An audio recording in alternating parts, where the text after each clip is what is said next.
Hello, and welcome to PreCalc Lesson 21.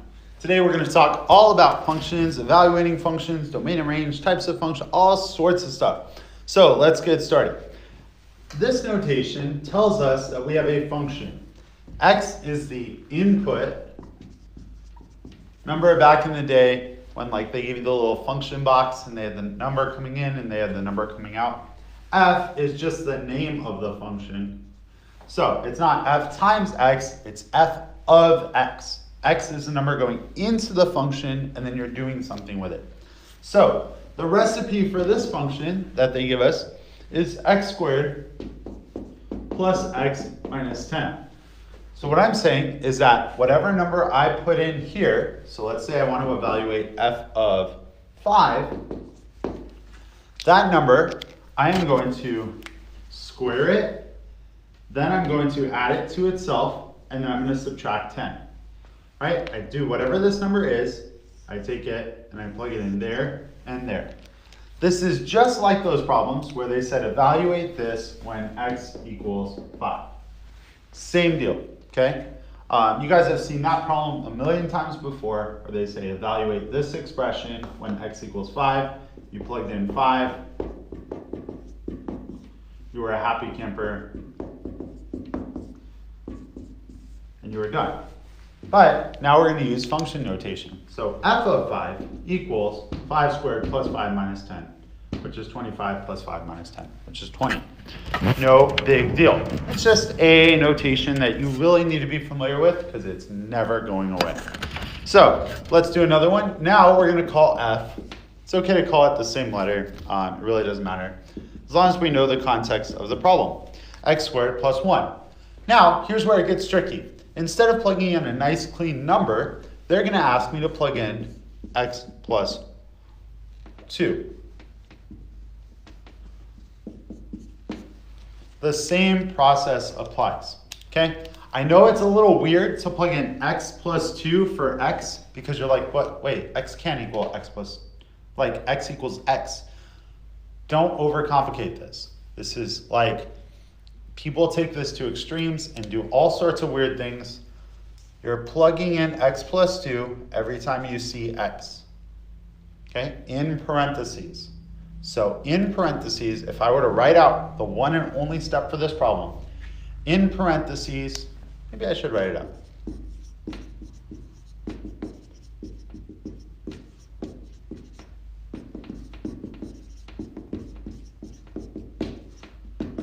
In parentheses, you're going to plug in whatever that input is to x. So in this case, your input is x plus 2. You're going to plug that into x, which means you're plugging it into x. So my function, f of x plus 2, is whatever x was, I'm plugging in parentheses, my new input, which is x plus 2, squared plus 1. Here's the wrong thing to do. Students go, oh, that's the same as f of x plus 2. I don't know what world you're living in, but f of x plus 2 will never equal f of x plus 2. You can't just take numbers out of things and say that it's going to work, right? Like in this example, x squared does not equal x squared plus 2. It won't, okay? It doesn't. It never will, it never has. So you can tell this is one of my pet peeves. The point is, that's not legit. The answer is x plus 2 squared plus 1, okay? Would it be good to simplify this? Sure, so you get x squared plus 4x plus 4 plus 1, which is 5. But that's your answer. I know it's not as simple as just writing x squared plus 1 plus 2, but you have to plug in this input. It's an input to your function. You have to plug it in every time you see x. Let's try another one just to make sure you guys have got it. So this time, h of theta. So instead of using f, they used h as the name. This is our symbol theta, which is a Greek symbol, theta. And we usually use it to define an angle or to designate an angle. So this says that h of theta is sine of theta. So it looks like we're going to be evaluating something with sine. I hope we get to use our friendly angles from yesterday and our friendly triangles. So we are finding for square root of 3 h of 30. So it's 4 square root of 3 times h of 30. Since this lesson is on plugging into functions, I'm going to ignore the 4 square root of 3 right now. And we're just going to focus on h of 30. What would h of 30 be? Well, I'm going to take sine of whatever is inside there. So this is sine of 30. From our friendly triangles from yesterday, we remember that we can use the 30, 60, 90 triangle to find sine of 30. What is sine of 30? It's opposite over hypotenuse, or 1/2. Let's go back to the original problem they gave us, which was 4 square root of 3 h of 30. That would be 4 square root of 3 times sine of 30, which is 4 square root of 3 times 1/2, which looks like 2 square root of 3. Okay? It is not rocket science, I can say that, but you're just plugging in whatever number is inside the parentheses into your function. Now, let's talk about domain and range a little bit. Domain are the numbers that you plug into your function, or the input. The range is the numbers you expect to get out of your function. So, if this is your little function box,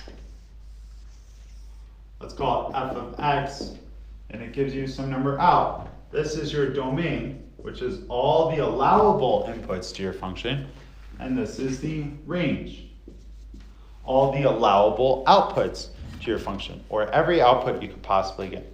Now, there's a couple of functions that are not friendly. The first one is the square root function. So, when we have a square root, our domain is restricted. I can't plug in all real numbers. Now, this is how you'll write out the domain and range. Domain equals, and you have to do this every time. I'm sorry, I know it's long and drawn out, but you just have to. Then you're going to draw these little curly braces, which is saying this is a set of numbers. Since domain is our input is usually x, our output is usually y, so I'm going to say that x is in the real numbers. We always assume that our functions work in the real numbers in this class. Then I'm going to give some restrictions. So if we have weird functions that don't allow all of the real numbers in, like the square root of x, I have to give a restriction. So you're going to put a vertical bar, and then you're going to give the restriction. In this case, what is not allowed under a square root? That's right, negative numbers. So x must be greater than or equal to 0. Remember, you can include 0 because the square root of 0 is 0. 0 times 0 is 0. So that's our domain.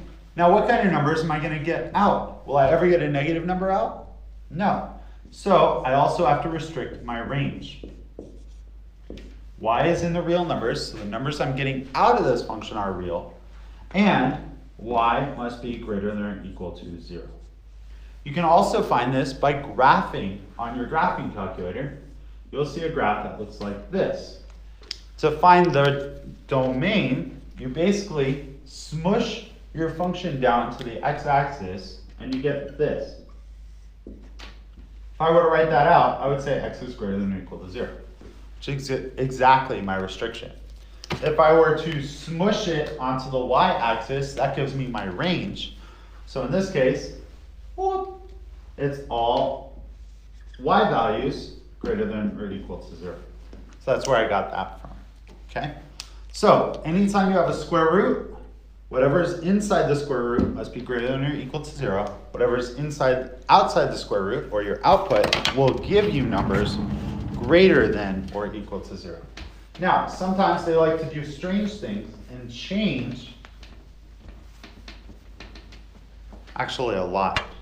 So, inside, we'll move this over. Inside the square root, they could make it something like, are they going to do it? Yep. The square root of x plus 4.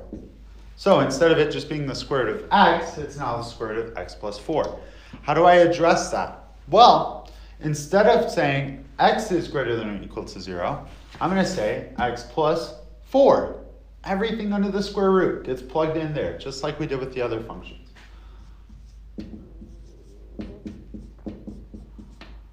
X plus 4 is greater than or equal to 0.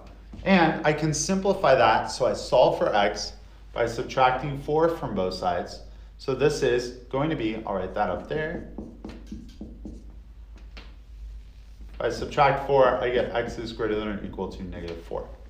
Does that make sense? Well, yeah, I can plug in negative 4 to this and still get a real number out. But, and I can plug in numbers bigger than greater than 4, and it works. Okay? Because I'm adding 4 to whatever's inside.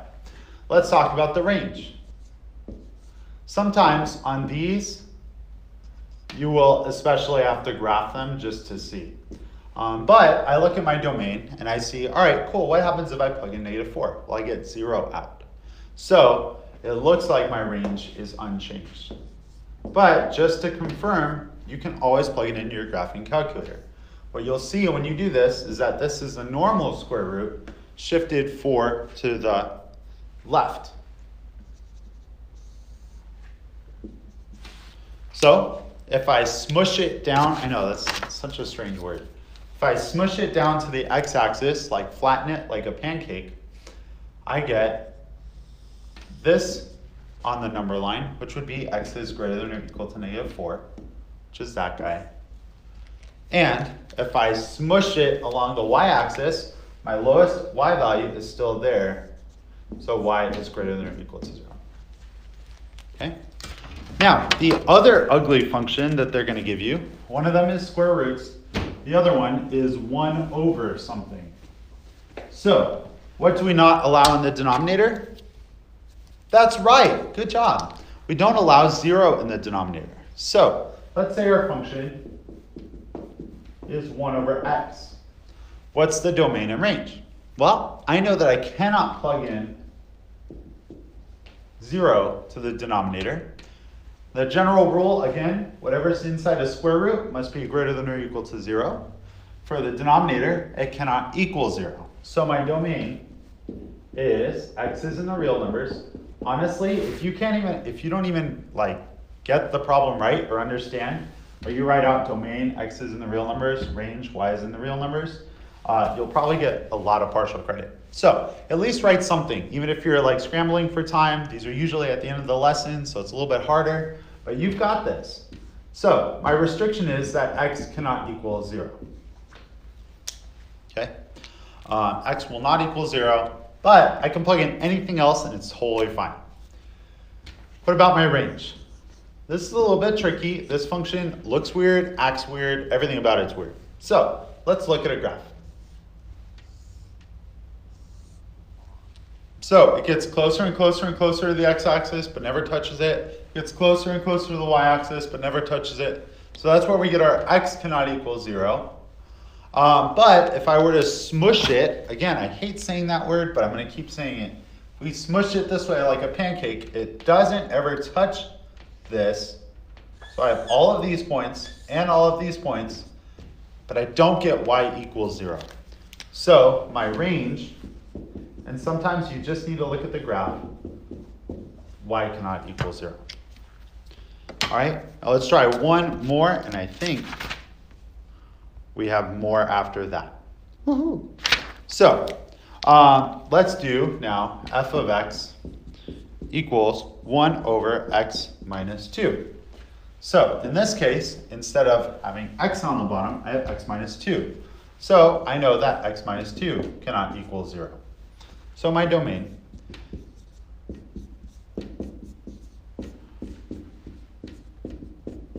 if x minus 2 cannot equal 0, then x cannot equal 2, right? You add 2 to both sides. Now, in order to get the range, I usually need a graph. So this graph looks like this. So again, it looks like y cannot equal 0.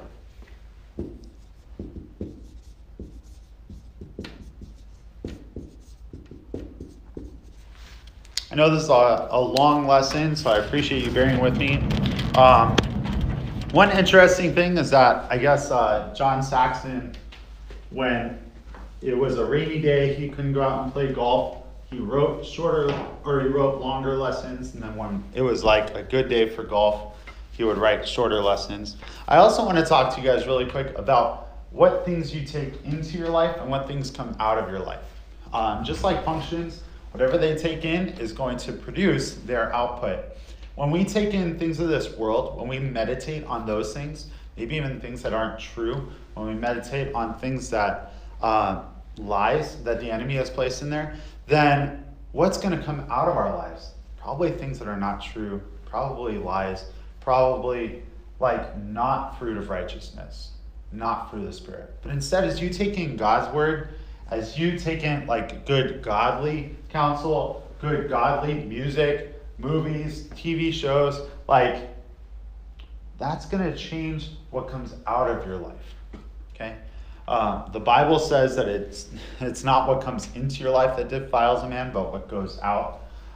And you can often see the fruit of what is coming into your life by what comes out. So, just some words of wisdom there.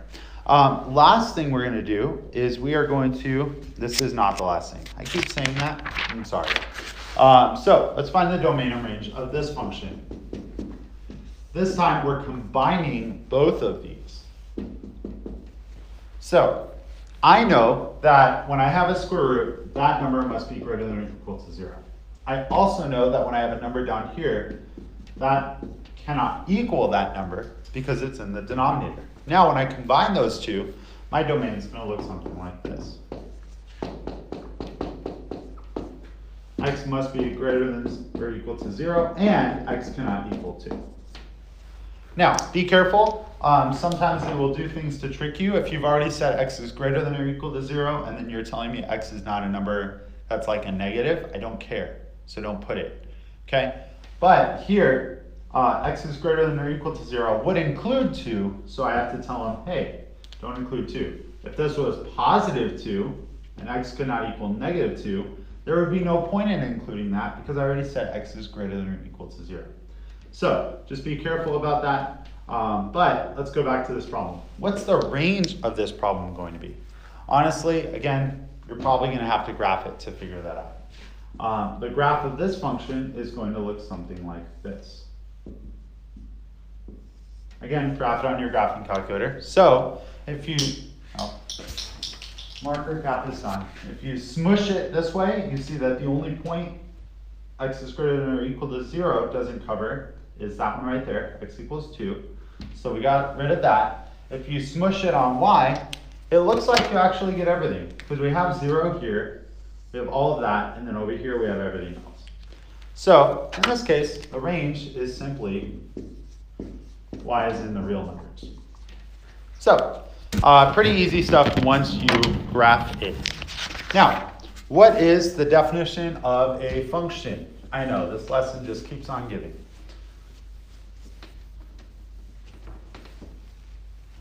So, a couple of definitions of, well, there's one definition of a function. And it is, for each input, there is one and only one output. So, for every input, every number I plug into the function, I can only get one number out, okay? Now, if I plug in different numbers to a function and I get the same number out, that's fine. But for one number that I plug in, I can only get one answer out, okay? There can't be a plus minus or anything like that. So, what they're gonna do is they're gonna draw some pictures for you. And ask, is this a function? So, the trick is this. This is your domain, or your inputs. This is your range. So, for every input, is there an output? Yes. 4 goes to 2, 3 goes to 2. Are we bothered that they go to the same number? Doesn't matter. That is a function. But, what if I had this picture?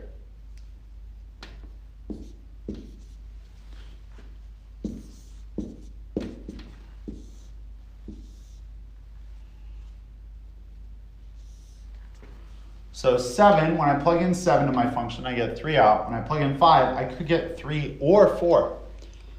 Now, I'm not worried about the 7. I am worried because 5 goes to 2 places. So for this one input, there's 2 outputs. So that's not a function. Okay.